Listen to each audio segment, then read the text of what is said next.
I was walking down a street in New Orleans one day, and I had walked 3 blocks down Bourbon from our hotel and turned right onto Toulouse. I had gone about 100 feet down the street, and the next thing I heard were some very heavy footfalls behind me, and the hair of the back of my neck stood up. What would you do if you found yourself in this situation? Well, I'll tell you what I did. I threw my hands up over my head and screamed as loud as I could, "God, help me." Now, where do you get a reaction like that from?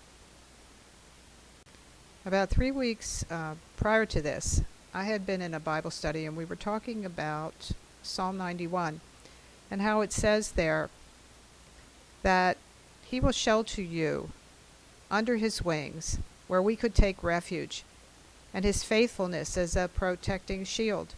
So you shall not fear the terror of the night, nor the arrow that flies by day.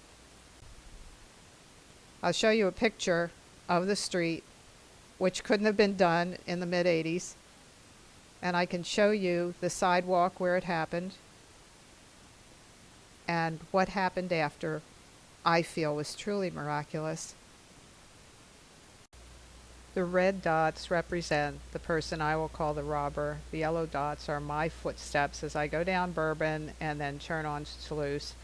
And the orange dots represent my 3 rescuers, who I had to really reflect back to realize that I feel I'd had a vision of my guardian angels. I could see them talking and laughing with each other, but could hear nothing that they said. Now let's get back to the point where I cried out to God to help.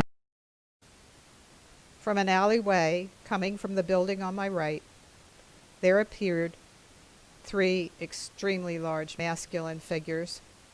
They were dressed like soldiers but had no markings of any kind, just plain khaki dress, shirts, and pants.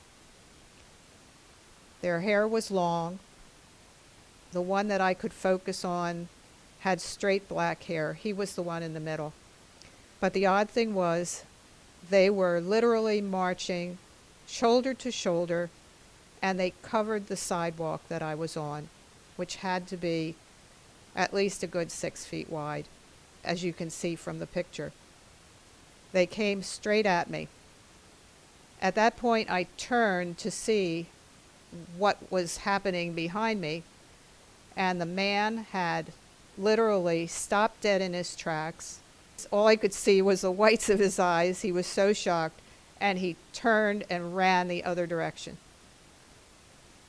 Before I even turned around, those men who had been coming at me changed direction, walked sideways across the street, and disappeared around the other corner.